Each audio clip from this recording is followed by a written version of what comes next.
My name is Jason Medlock, and you're watching Expansion of Consciousness, where we explore the powers of the subconscious mind, learn to reprogram the mind for success using quantum hypnosis, teaching mental strategies for athletes, coaches, and business professionals that produce peak performance.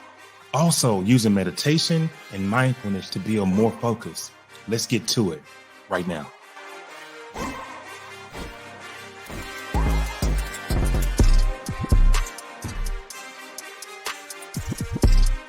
I want to welcome you to the Transform Your Mindset Bootcamp with the fascination with the human mind. The fascination with consciousness is what drives you. You cannot miss the fact that mental training techniques roll right in the dynamic of the actual training process. Wow.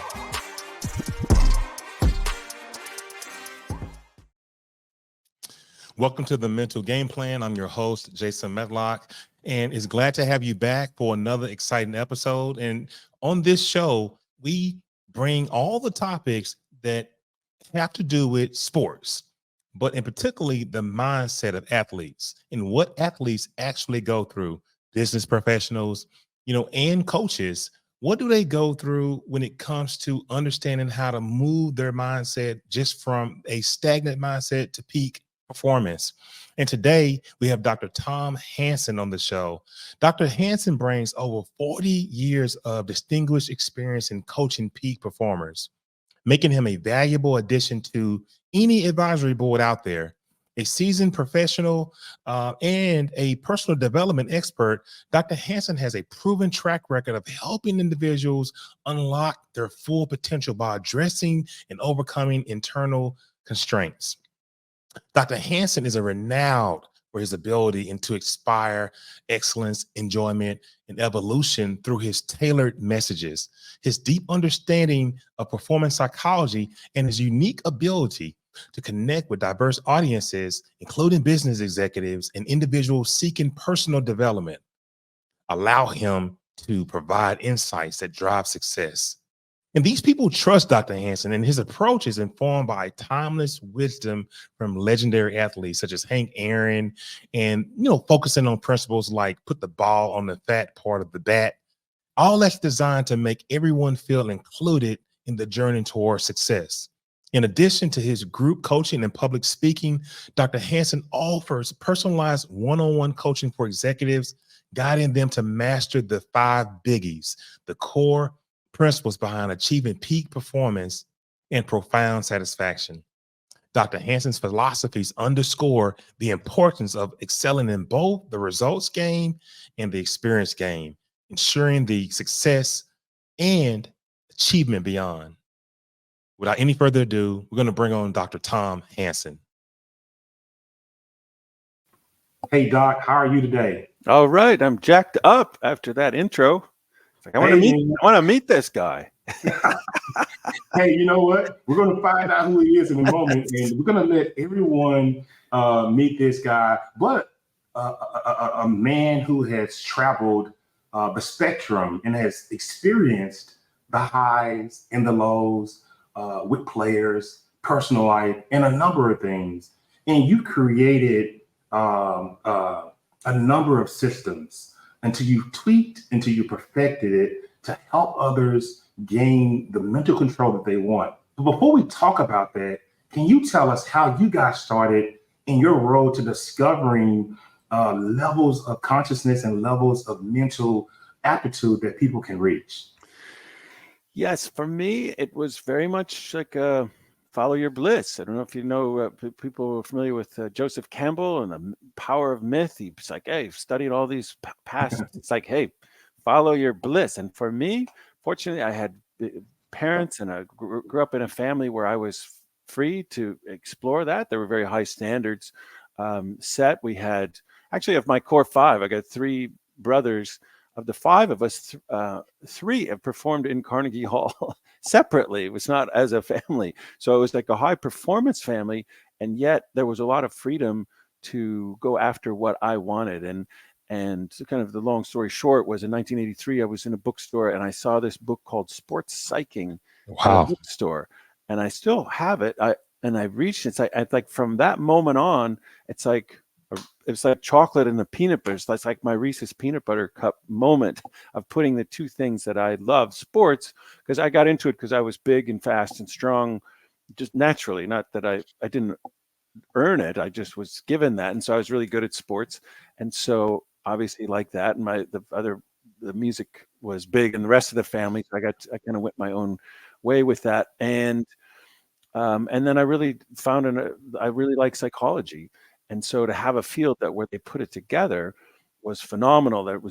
I wrote letters to some colleges and universities. I ended up at the University of Illinois because, hey, do you want to go into psychology or PE? And I'm like, PE, because it was about closing gaps between where you are and where you want to be. There's nothing wrong with you. There's a gap. And when someone has a gap, I want to help them close it. Yeah. Percentage of that is going to be what they do mentally, how they work on the inside, and we'll dive into that more. But that's really how I got into it. Then just to finish that out, I got my PhD at the University of Virginia, where I did my research on the mental aspects of hitting. I interviewed Hank Aaron, Rod Crew, Stan Musial, Carly Strimsky, Pete Rose, some other guys. Just like, what were you thinking? How did you do that? How are you so extraordinary? And then I was a professor and head baseball coach up at Skidmore College. Got tenure, but then left, and then ended up back in Tampa, and ultimately here where I am now. I've been worked with the Yankees for a year. And we're not going to minimize the road you traveled, nor the prestige you've gained from working with some of the top players in the game. And you created the big play system, which is a fabulous model on how to help players self-realize, and not only players, but executives and so forth. How does that system differ from other mental performance coaching methods?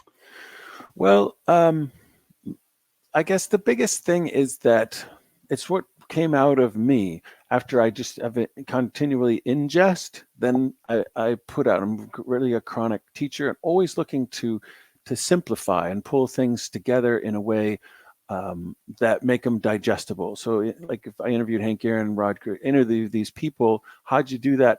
Pull it together. The biggest kind of landmark in my career came with writing Heads Up Baseball with Ken Ravizza. I'm rocking his shirt today. This is Ken Ravizza, a mental game coach that was a mentor and then became a really close friend.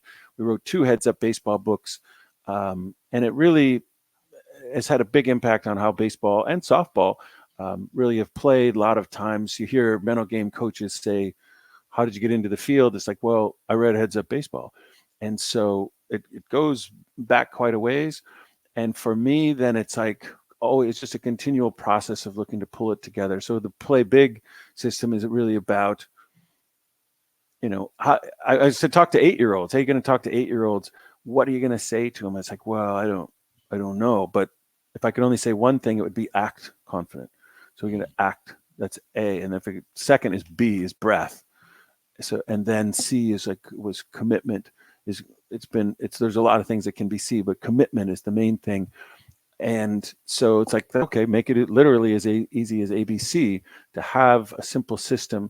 There's a lot more to it than that, but that's always the kind of tip of the spear for me. Wow, that's fascinating. And, just from listening to it, it just seems like that system really emphasizes more of a hand-on approach to mental training.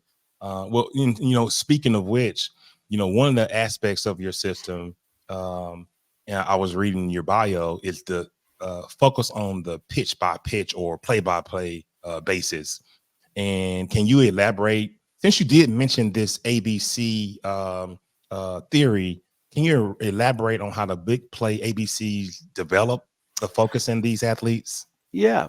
So it always comes down to the present moment, and everything from thousands of years ago to moments ago, you'd be people's like, hey, you got to be present, be in the present moment. That's where life is. That's all we have. That's where the power is. That's where, and so on. So it really becomes, if you're talking baseball, one pitch at a time. How do you win the championship? Or how do you win the game? One pitch at a time, and just focus on this. Because as humans, we tend to carry stuff with us from the past. We're really designed for safety, and really designed so thus to survive. And so our brains aren't really wired for excellence. It's more for survival. So we can carry stuff with us that happen. Oh, remember this pitch didn't go well, so don't let that happen again. And so you're bringing that with you, and then it clouds your ability to freely execute your motor program. So if it's football, hey, it becomes, hey, one play at a time. If it's basketball, one possession at a time. Whatever you're doing, golf, one shot at a time.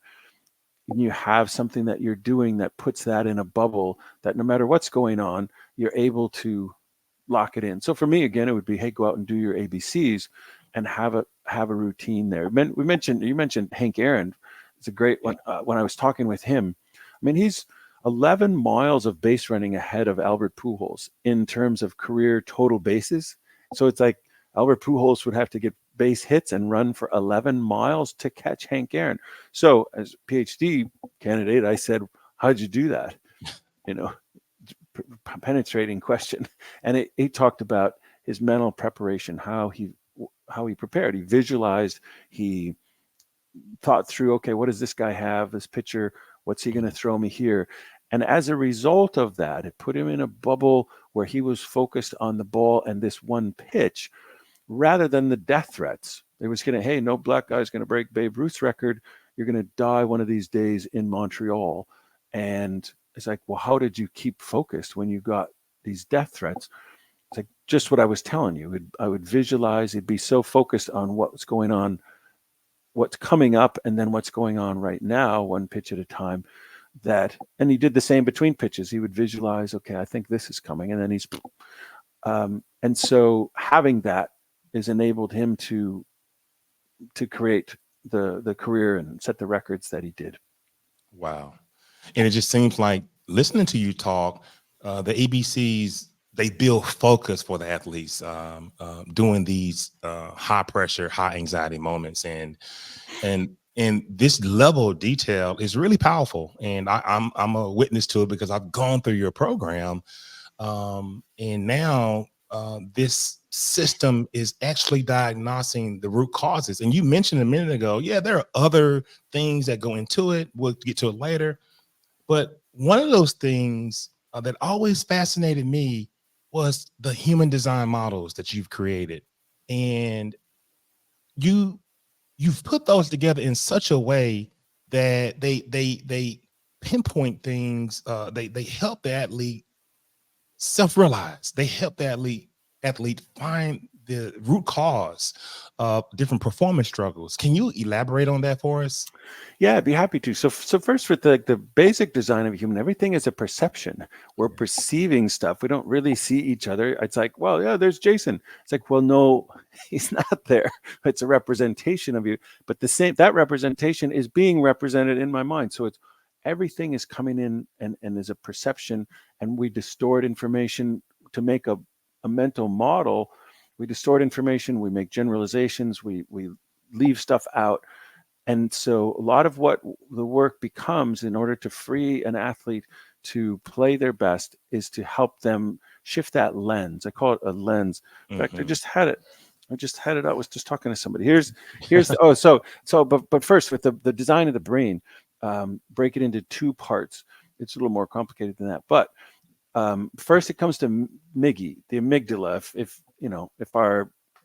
If our running back was Johnny Amygdala, we'd call him Miggy. So Miggy, information comes to Miggy, and Miggy's like, am I safe? It's an inner umpire. Like, am I safe? It looks at past situations. Have I been safe in a situation like this before? If yes, then you're free to run your motor programs freely, unencumbered or unconstrained. And if he's like, no, not safe, something bad could happen, then we contract into fight, flight, or freeze, and we don't perform as well because we've got excess tension in our bodies. We lose that freedom. And so if we're okay, then it goes to text. It's the other part, the cortex. So it's just Miggy and Tex.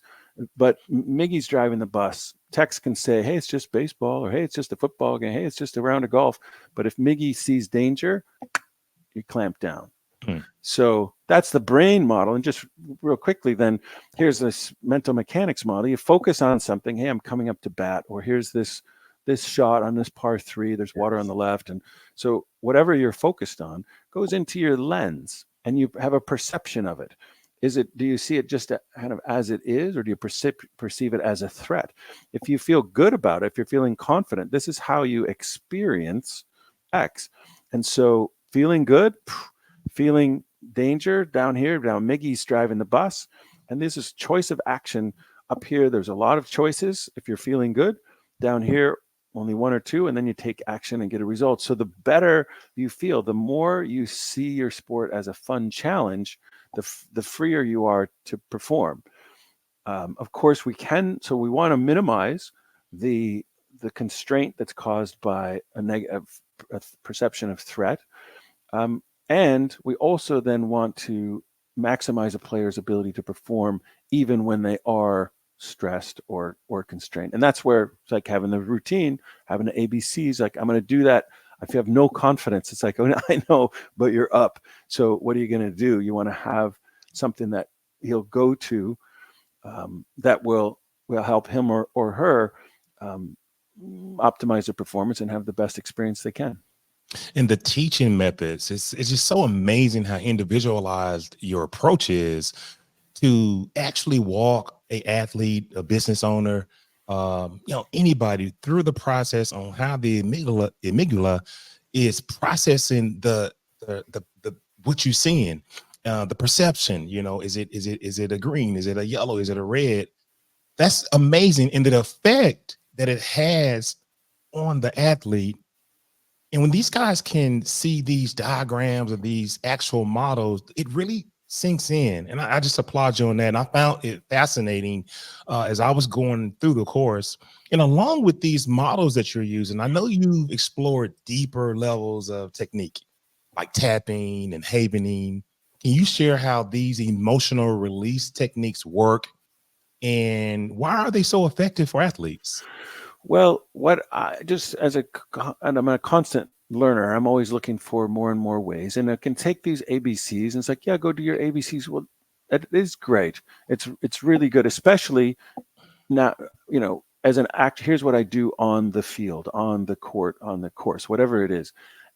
However, it's Miggy's driving the bus. We need a way to get to Miggy, and you can think of Miggy as a little lizard or turtle, some kind of reptilian brain. It's often called that actually in the literature, the reptilian brain. And if you think of a little reptile, if I said, hey, little salamander, we've got these little things out here in Tampa, always running around, little lizard-like things, they'll freeze. They perceive a threat. Hey, there's movement. Boom, freeze. And then if you get real close, then they'll run. That's their whole repertoire. That's like two little hash. They have two choices. I'm going to freeze or run. And so that part of our brain is a lot like that. And it doesn't speak English. I could say, hey, little lizard, I'll give you food for life if you roll over. And it won't roll over because it doesn't speak English. And we can think of Miggy that way. So we need to come up with a way to talk with it. With you, for example, the hypnosis of like diving in there deeper to Miggy, who doesn't speak English, or any other verbal language. And so that's where I came to tapping, which is literally like this, tapping on spots on your body. There are a number of tapping spots.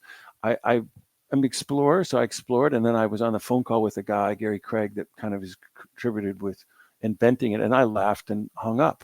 And then about a year later, I met a guy, and he said, oh, I do this tapping. And I said, yeah, right on. And he goes, well, then you haven't tried it.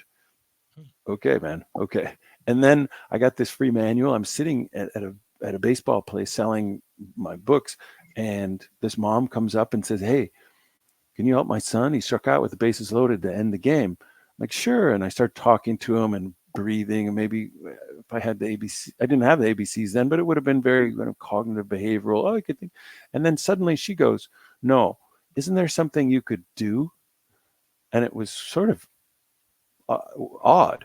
But I said, well, yeah, there is. And then I got up and I said, what are you feeling? And he said, frustrated. 0 to 10. How strong was it? 7. I go, okay, repeat after me, this frustration. I start tapping on him. This was pre-COVID. And we're tapping on him, and he goes from a 7 to a 4 in about 30 seconds. And then from a 4, he smiles at me after another 15, 20 seconds. I go, what are you smiling? He goes, well, the guy made a good pitch. I had a hit earlier, and we play tomorrow. I'll be all right. I'm like, okay. But in my mind, oh my gosh, there's nothing I had ever learned that could like talk someone out of that, because that was talking to Miggy. And so I've been a tapper ever since. Used a lot with people with the throwing yips. Featured in the end of the book Play Big, which I love. It's a whole story that kind of builds to that, teaches the ABCs and so forth. But that's how I got into it. And then Havening is a cousin of it. There's 3 basic moves to it.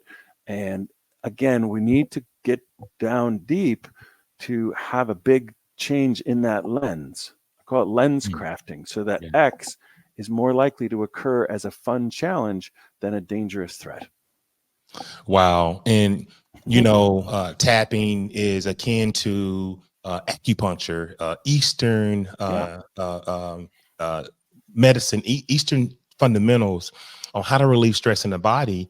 And on my podcast, Expansion of Consciousness, I interviewed Dr. David Dawson, who is a world-renowned tapper, and he has one of the largest contracts with the Veterans Association. And that technique has helped so many veterans deal with anxiety, deal with stress, deal with depression.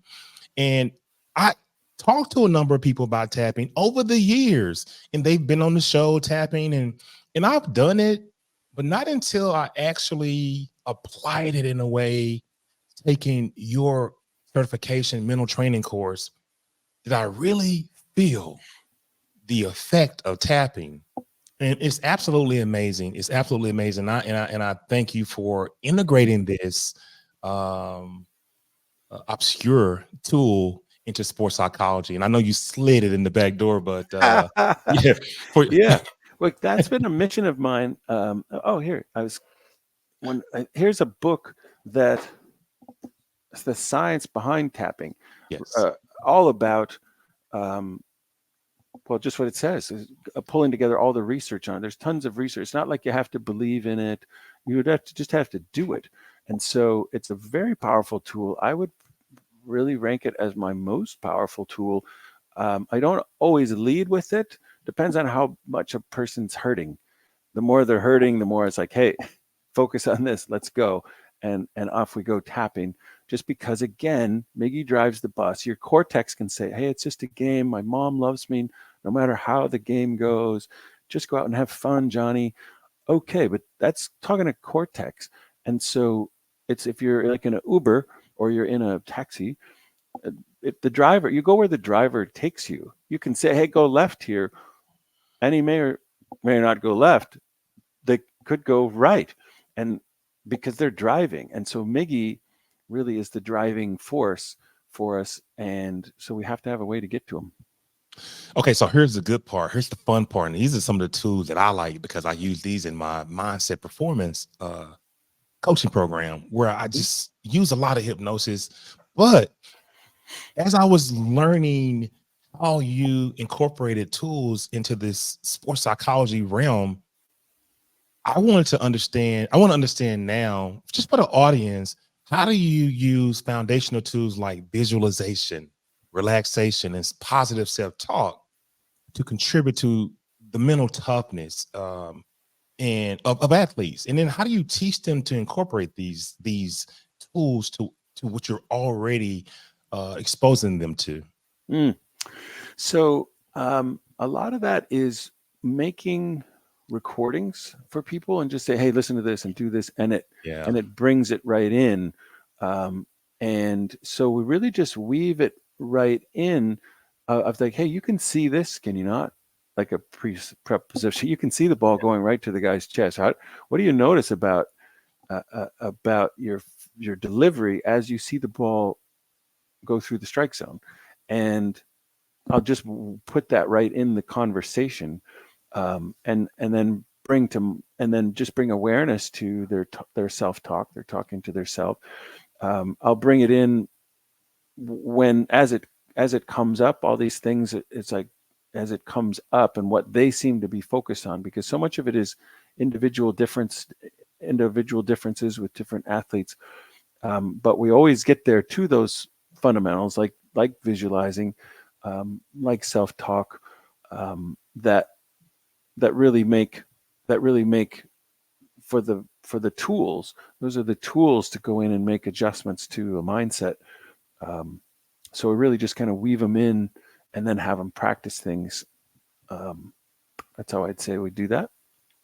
Wow. And these techniques, they really play a critical role in building resilience, also in finding blockages that people harbor, that they really don't know what's going on, and helping them relax, helping them understand that negative self-talk is not good. Positive self-talk can train the mind.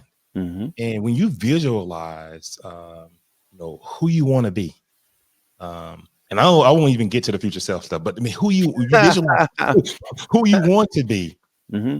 you begin to create your own reality, not the reality that is before you. You begin to create it, and it takes time and it takes practice. Nothing happens overnight, and I know you've worked with elite athletes with these techniques. I mean, like you've coached guys with the Yankees, you coached guys with the Rangers.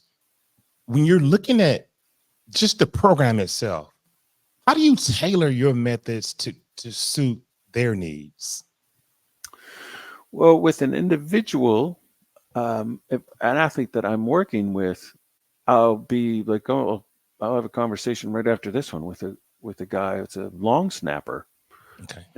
and I'll just ask what's going on, and what would you like to have happen.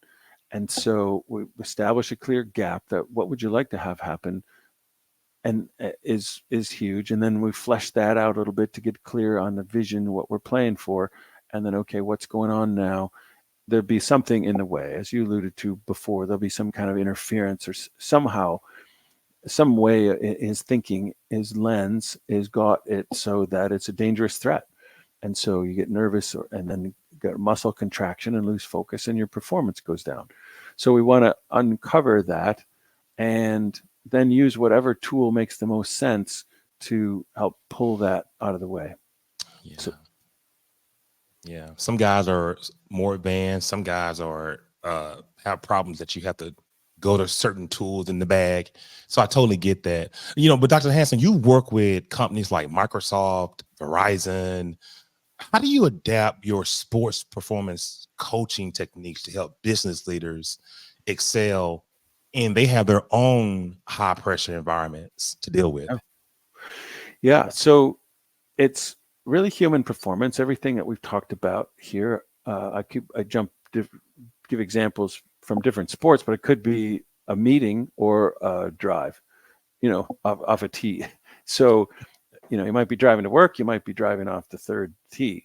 So it's human performance, the same basic principles. You got Miggy, you got Tex, you got the mental mechanics model of how that all unfolds, and you're going to have some kind of limiting belief. There'll be some limiting belief that's getting in there and slowing someone down. So you can think actually of it of a pyramid with 3 levels, and at the bottom third is I, like the individual.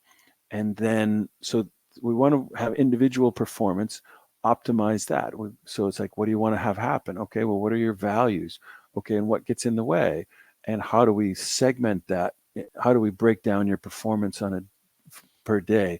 And then how do you be a great teammate? Those are just kind of went through my main first principles, but it's that same thing. What's a goal? What do you want to have happen? What do you need to do? What's in the way? Why don't you have it now? And so what do you need to do to bring your A game, or be in a green light here? I've got it's like the inner traffic light. How do you get green? And then notice when you get yellow, a little bit rattled and sped up, or red, even worse, and then get back. So that's the I level. And then the next level in that pyramid is we. Like, okay, how do I coordinate action with other people? I wrote a book with focus on it's called Who Will Do What by When, and it's about integrity, being true to your word, and how to interact with other people. I'll show up at 11. Okay, that's a commitment. And then what if I can't, and so forth. So communicating and coordinating action, and then that we is what what produces the top level of that pyramid, which is the result, the performance. So I, we, it is a model that kind of guides my work in any domain, really, but certainly in the business world.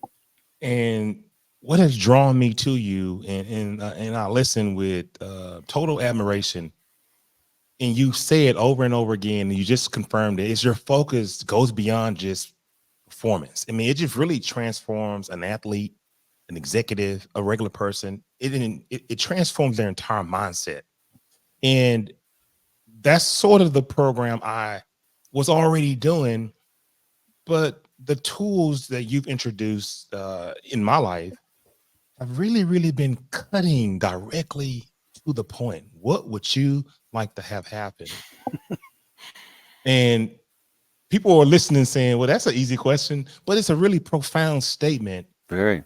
And you're able to, from there, oh, I want to have this happen. Okay, from give me 0 to 10, why had that happen? Just, and then once you get to 7, oh, okay, well, what could you have done to make it a 10? And I remember you saying that, and that's it's transformative, because at the end of the day, self-realization is a mother. And when you can get these people, fabulous people, to self-realize, that is the key.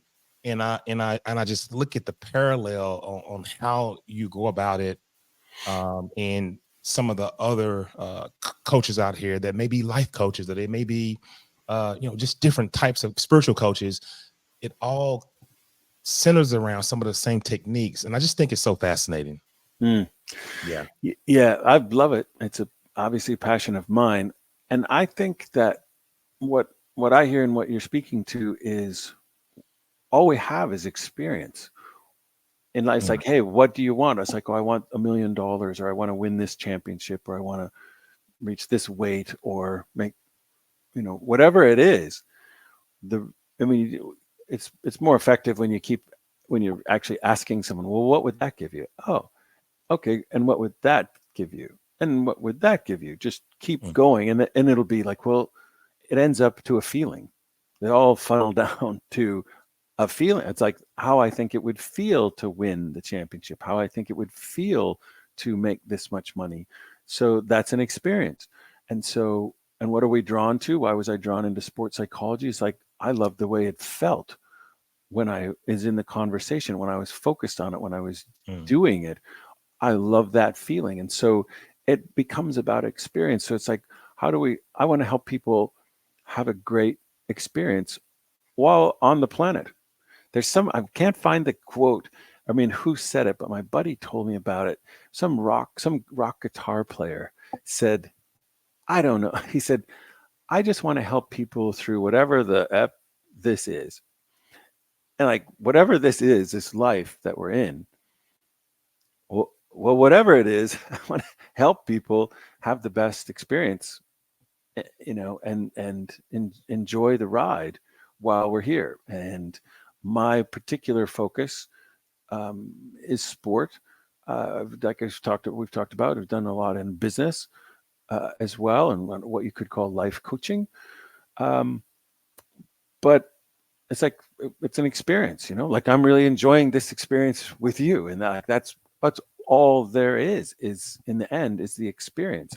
And so that's just a passion of mine, because I found that doing that, it provides a good experience for me. It's not pure altruism, like, oh, I'm all about everyone else. It feels good to me to help someone. And I hear a story from you or someone else, like, hey, I did the ABCs with these people and they worked out great. And I'm like, so the athlete's happy, you're happy, and then it's like, it's a really buzz for me. And that's what I want to have more of as I get older. It's like, I want to have that buzz of doing something that's fulfilling and that I love. Yeah.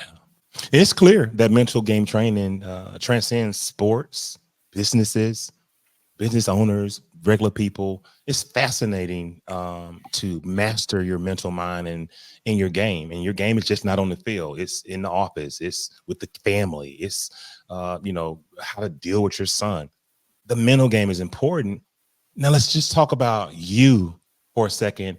And for the audience out here who's listening that may want to experience what it feels like or may want to further their training as a mental game coach, and they may be eager to get started, what would you say to them? How do they get started in your program? Tell us about that, so that people can find you and know where you are. So first off, drtomhanson.com, Dr. Tom Hanson, Hanson.com. And then it's like, reach out to me with the program, which is still young, developing, but even, when it's 10 years old, I want to talk to people to see what the fit is like, because they need to be a good fit from both sides. Like yourself, really passionate about Yes. mental game, really passionate about sports, and let's go, a big time learner with big goals and thirst for knowledge. It's like, boom, that's right on. And it may, and then the timing has to be right. I just spoke to a guy yesterday. He's like, I'm all in except for I've got this big thing coming up and I'm just not ready to commit. So timing is there, and we only just work that out in a conversation. So that would be the short answer to that. Awesome. So drtomhanson.com, is there any dates or how often do you have your coaching program so that people can understand, or they just should call you? Just call me, because we can't control like when they're seeing me. It might be Gotcha. a year from now. So that's the hub, to come there and then just connect. There'll be form to fill out or a number there to call to connect and get it going. Because right now, as we're recording this, we've got a nice wave of people going through kind of the initial wave through, and I'm playing that out and learning a lot and doing some more research to really dial it in. So there's another level coming, and then it will be a rolling, admission, not necessarily a one date start that someone could get started right away. Awesome. I want to thank you for being a guest of the Mental Game Plan. It is a privilege to have a gentleman that has this much vast experience, not only in the mental game capacity, but just working with people, just understanding the buttons to push to allow a person to move out of the way and to experience the things that they want out of life. Mm-hmm. And it's just fascinating. And I just want to thank you. Do you have any last words to say to the audience before we get out of here? I do, because what comes up for me is to say that it's something that I'm working with myself all the time, every day. I mean, I can read, or like you did, like go through the resume, and I joke, it's like, wow, I want to meet that guy, because there is a part of me that's like, wow, that is cool. It doesn't always seem like that. I don't always occur to myself as that guy. And so there's inner obstacles, inner interference for me as well. I don't know that I've met someone that doesn't have that. It's, I often talk with the younger players about the major league players and share something, not their names per se, but that of what they're dealing with, because it's so easy to think they have it all together. I just don't find that anyone has it all together all the time. We have confidence, very flow moments, but and it's not like we get to mastery, like, I've got it, mental game, box checked. It's a pretty constant thing. My guy here, Ken Reviso, would talk, confidence is fragile. You can have it, lose it, then have it. And that's where it just needs to be a part, or it doesn't need to be. It can be extremely helpful to have coaching, to have direction, and then have a mental game plan. for how you're going to go about competing, because nobody really just controls their mind all the time. It's like, don't think of a pink elephant, right? And just focus on winning. Okay, win, lose. What if I lose? Come back. And we're all that way. So it's a joy, and it's a frustration all in one. Awesome. Dr. Hanson, don't go anywhere. I'm going to move you to the back. I'm going to close this out. I'm going to say some more wonderful things about you. So stay there. Okay. I'll start tapping so I can deal with it. Okay. 1 second. Wow. Dr. Tom Hanson, Play Big Academy, www.drtomhanson.com. And for all of you coaches, athletes, anyone out here, business executives, if you feel a connection with Dr. Hanson, give him a call. If you are looking to join a mental training program, give him a call, and you won't be disappointed, and I won't either. And this show is based on information. This show is based on opening up opportunities, or opening up different avenues for people to choose who resonates with them. I'm a mental game coach as well, but I'm not the only commodity out there, and choices matter. You have to work with people you're comfortable with, and that's why I have a variety of people on the show. But I want to thank Dr. Hanson for having the time to come on. And if you need to find more information about mental game coaching, you can go to the Mental Game Plan, www.thementalgameplan.com. I am a sports hypnotherapist alongside being a mental game coach, implementing sports psychology strategies with hypnosis, and which is a tool that I use to make sure that we can build on the principles that you learn in sports psychology. But it's absolutely fabulous to be in this space. I want to thank you guys for listening to the Mental Game Plan. And the next time we'll see you, God bless you. And remember to trust, relax, and discover. Thank you so much.